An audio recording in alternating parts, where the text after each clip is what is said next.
everybody, and welcome to A Better You, your one-stop shop for everything self-improvement, self-discovery and self-care.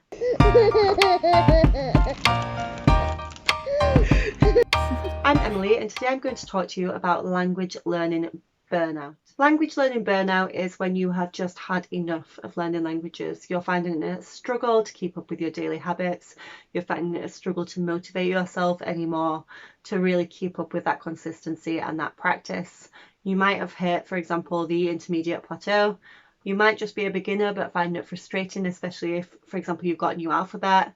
Whatever the reasons are behind your burnout, I'm here to talk to you about how you can get past that burnout and move on and feel motivated and happy about your language learning journey again. The first step is obviously to realise that you're actually burned out. So if you're feeling constantly frustrated with your languages, you're just not that into it anymore, then potentially you are burned out. And it also could be that your personal life is busier, your work life is busier, and it's just that one extra thing. So the first step is obviously recognize you're burned out, try to understand those reasons why, but acknowledge it. And once you've done that, try to list down why you were doing the languages in the first place and what goals you wanted to achieve. Now, it could be that those goals just weren't strong enough or motivating enough in the first place for you. So first of all, check in with the goals and make sure that they really say something to you. They really mean something.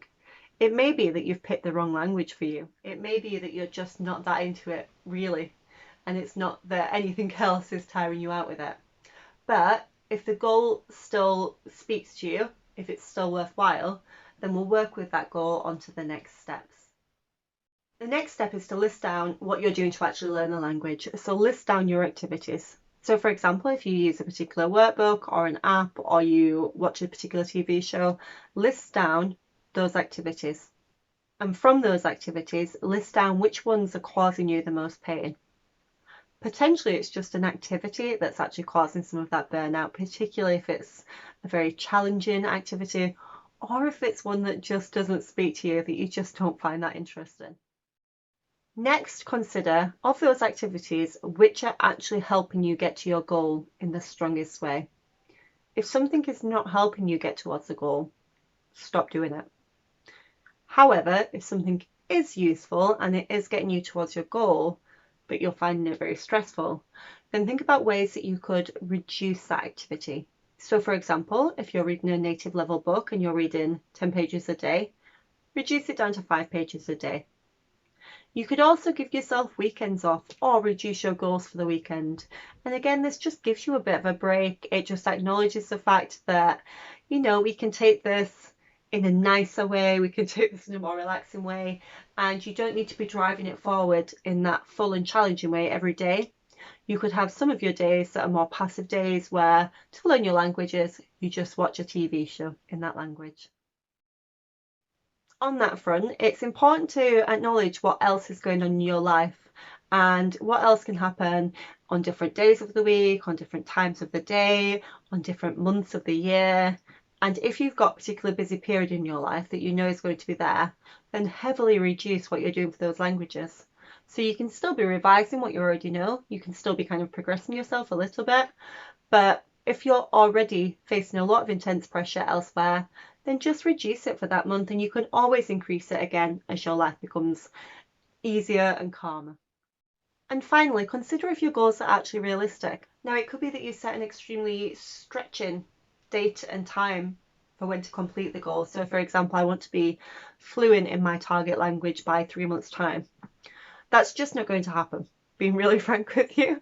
So you have to think about this, that native level speakers have been speaking the language since they were born. So by the time they're 18, they have 18 years experience speaking this language. So if you have 5 years experience in a language, you have the same amount of experience as a 5-year-old does.